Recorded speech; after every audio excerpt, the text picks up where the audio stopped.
It started as whispers, subtle shifts in travel bookings, quiet government memos, and canceled cross-border conferences. But by mid-2025, those whispers had grown into a diplomatic roar. Canada, America's northern neighbor and once its closest ally, is no longer encouraging tourism to the United States.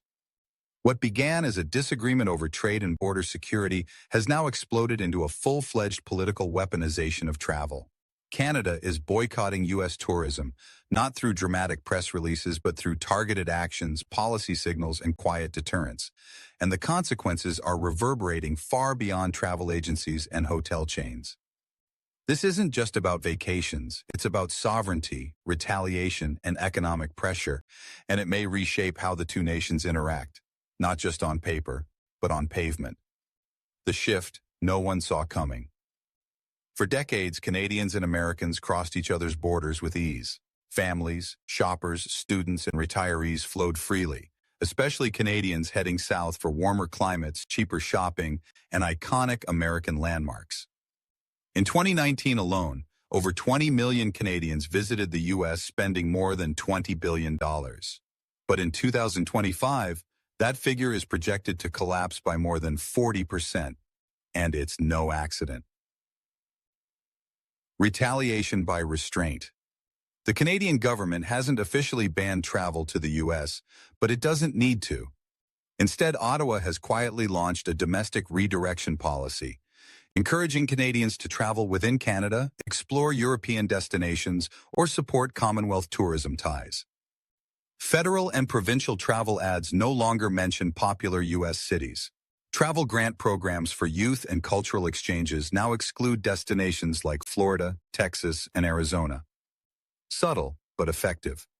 Meanwhile, Canadian civil servants have been instructed to avoid U.S. conferences and training trips unless absolutely necessary. Internal memos even suggest that travel to certain U.S. states could pose reputational or legal risk due to political instability or discriminatory laws. It's soft power, deployed with precision, a reaction to U.S. pressure. So why is Canada making this move? According to experts, it's not about one issue. It's about a string of provocations. The U.S. imposed steep tariffs on Canadian minerals, blaming Canada for undermining American industrial independence. New U.S. entry rules for Canadians, including increased biometric screenings and a rise in visa rejections for dual nationals. And harsh public remarks from U.S. political figures, including a former president suggesting that Canada needs to pay a price for freeloading off our military and trade systems. In short, Canada is pushing back, not through arms, but through wallets and suitcases. As one Canadian MP put it, if they want to politicize the border, we'll politicize our travel decisions. Boycott by the numbers. The impact is immediate. Bookings to U.S. destinations from major Canadian tour operators like WestJet Vacations and Air Canada Vacations have dropped sharply. Agencies in Toronto and Vancouver report cancellations, especially for destinations in states seen as politically controversial or socially regressive. Florida, traditionally the top winter escape for Canadians, is seeing a 28% drop in snowbird bookings this season.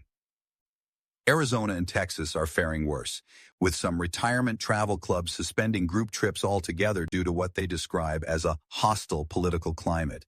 Even Disneyland trips are declining. Families are opting for European parks, Canadian resorts, or cruises departing from Vancouver or Montreal. This isn't just ideology, it's economic leverage.